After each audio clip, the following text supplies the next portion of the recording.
when I fell in love. But what can I do? I loved her, and what happened, happened. And here I am, sitting every day in my room, writing once again. I am Khaled Hosni, 28 years old, a graduate of Cairo University's Faculty of Commerce. 6 years ago, I come from the village of Al-Bahu Freak in Dakalia Governorate. Today marks the 8th rejection of my marriage proposal to the one I love, and always for the same reason. Then he looked at the wall and hung the paper beside 7 others, all of which seemed to have been placed there at earlier times. The first paper bore his name, age, and village, and read, "My marriage to my beloved today." Beside it, a second paper read, "Rejected for the second time." The third, "Rejected for the third time," and so on until the 7th paper. Afterwards he leaned back, lifted his eyes upward, and his memories carried him back 6 years earlier, when he was in his final year at university. Fate had it that he met Mona, a girl from his village by chance, on their way from the village to their university in Cairo. His joy grew when he discovered that she was studying at the same faculty in her first year. From that day on, their encounters multiplied, sometimes intentional, sometimes by coincidence. He awoke from his memories and let out a deep sigh as he looked at a large sheet of paper pinned to the wall, beneath the 8 other sheets on which he had written, "Rejected for the same reason. Mona's insane father." Whenever Khaled heard the word mad, he always remembered Mona's father, and it wasn't just Khaled. Everyone in the village thought of him that way, but Khaled knew his madness more than anyone else.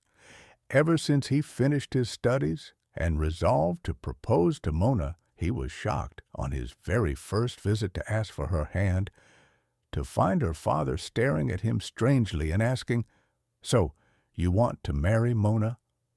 "Yes." Then he asked again, "And what have you done with your life?" Khaled's face turned red, and he became flustered as though he had not expected such a question, until he finally answered, "What have I done with my life? Well, I'm a graduate of the Faculty of Commerce at Cairo University. You know, my father passed away when I was young, and I live with my grandfather. I was exempted from military service, and right now I'm looking for a suitable job." But the father cut him off. "And what makes you different from anyone else, so that I should give my daughter to you?" And with that, he ended the meeting with rejection. At the time, Khaled thought the reason for his first rejection was that he hadn't yet found a suitable job. But he soon realized the reason might be something else entirely, when, after he found work and went once more to ask for Mona's hand, he was again rejected, facing the same question from her father. "What have you done in your life? How are you different from others?" A question to which Khaled never had a complete answer. This continued until his 8th attempt at proposing, and each time the father disregarded both Khaled's love for his daughter and his daughter's love for him.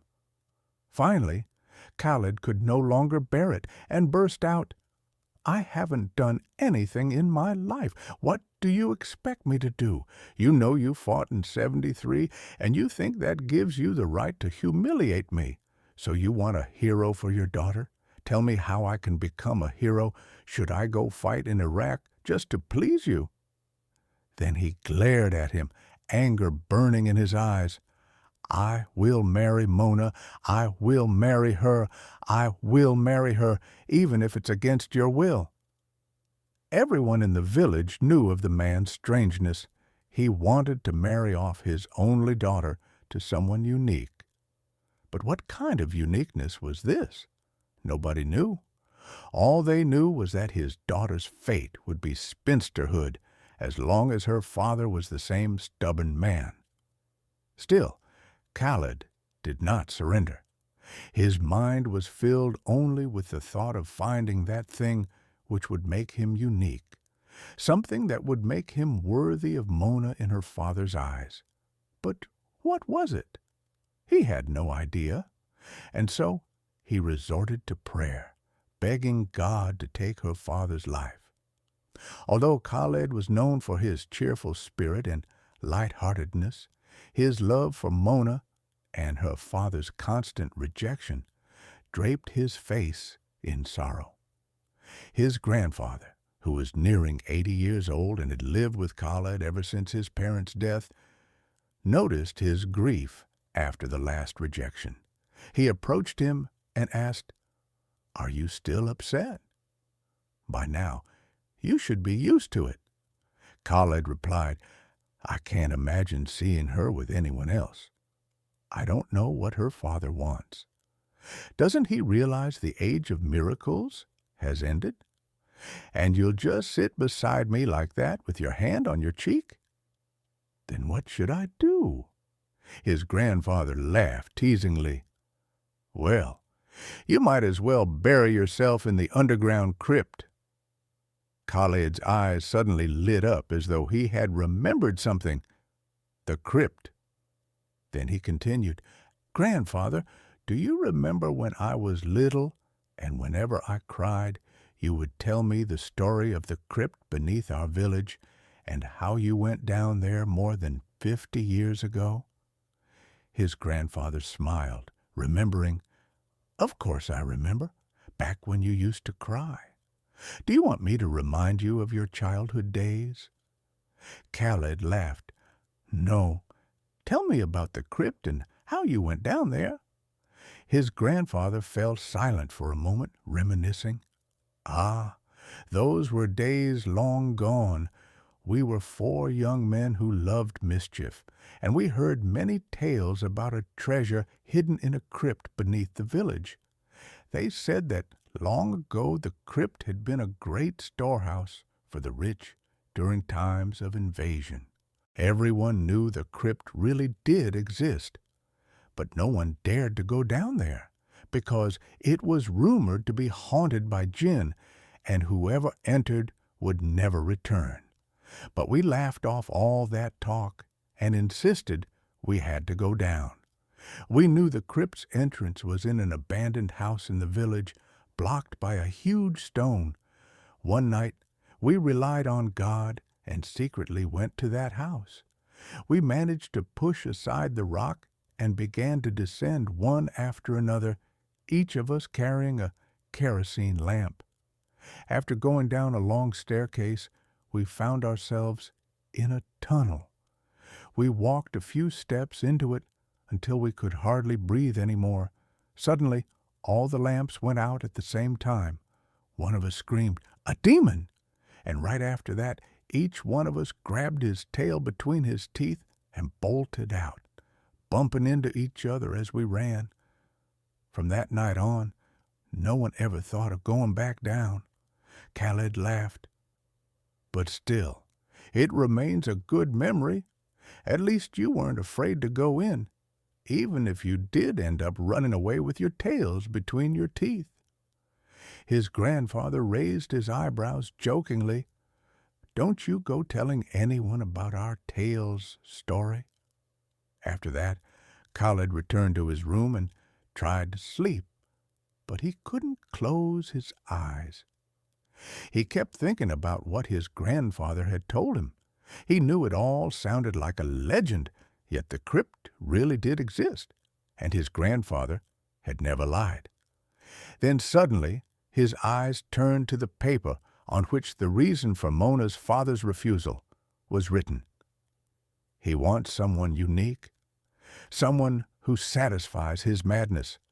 Khaled swore to himself that he would never marry anyone but Mona, and if not her, he would remain unmarried.